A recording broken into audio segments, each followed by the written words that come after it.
Back in the day, Craftsman used to represent quality. I can barely say that about Craftsman today. And I want you to look at this rear engine rider. It's a 30-inch rear engine rider.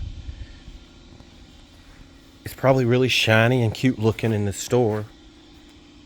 It's kind of comfortable to sit on. But I want to show you something that just kind of blew my mind. When you come over here, we're having some carburetor issues. And you get down here, there's an anti-backfire fuel valve right here. And I want you to see, take a note how close it is to the centrifugal expandable pulley. It's so close. It's not actually rubbing, but you can probably get 3 pieces of paper between there before it starts rubbing.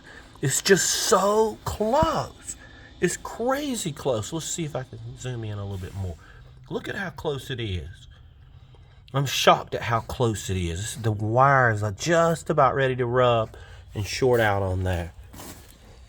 It's not actually rubbing, but it is so close. It's just unbelievable. I cannot believe that we're doing this.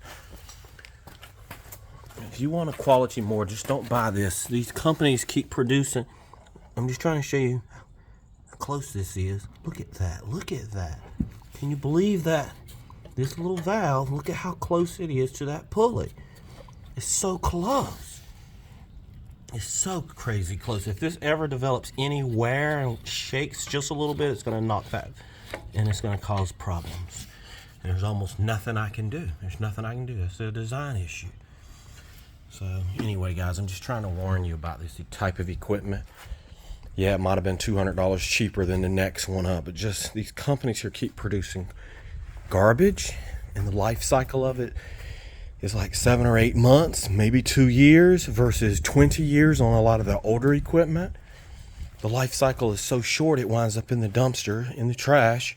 And that's where a lot of our environmental problems actually are coming from. Despite what other people are telling you, we're having a lot of environmental problems because we have a lot of environmental waste. And it's because we produce products that create a higher stock option and a higher stock value, but not products that last. I'm such a believer in making products that last rather than something that produces a bigger stock value for your investors. And that's just, we got to produce record profits this year as opposed to last year. And it's just, and this is what comes out. They push out really horrible designs because they're under this time pressure, and they have engineers that have never had mechanical training. And they produce stuff like this. And who suffers? The consumer does. And so, guys, I'm just trying to warn you about this kind of stuff here. The industry is awful right now. It's awful. You never would have seen things like this 20 years ago. Never saw designs like this. Just awful. Some of it's just absolutely mind-blowing. You cannot believe that they could have even made it like that without noticing how close that is and then making some changes. So we have people that are not even qualified. It used to be an engineer was a true geek, and he was going to design, and design was in his blood. He was designing things in his parents' basement. Now, you just have a bunch of people, a lot of times even women, just going off to engineering school, and they really don't have the mental acumen to do what they are trying to do. They're just doing it because they heard it was a lucrative profession. And I'm not saying women can't be engineers. It may have been a man that made that, but you truly need people who are geeks. And you need people who have the natural talent apart from the academics to produce things. And that's why we have just people with the paper, but people lacking the real talent and the real desire. And then also the kind of corporate pressure you have as an engineer to turn things out by a certain deadline, whether it's right or not. So it's just awful, man. It's really awful. Now, again, don't come at me and say, well, you said women did this. I didn't say women did this. What I'm saying is we got a lot of people being thrust into positions they're not really fit for.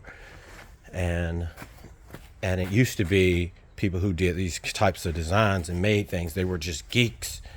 They were geeks. They were people who were born with that talent.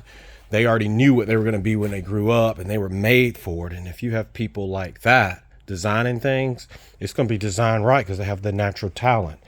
But if people are just trying to break out of the norms and they're just trying to become an engineer because somebody said you're capable of doing all things, and you just decide this is a lucrative field, let me do it, chances are you don't have the natural talent. So do things you have the natural talent for. But anyway, I'm just putting it out there, guys. I have so much equipment here, and it's just the design of so much of it is just absolutely mind-numbing. I can't even see how anybody could have possibly made something like that.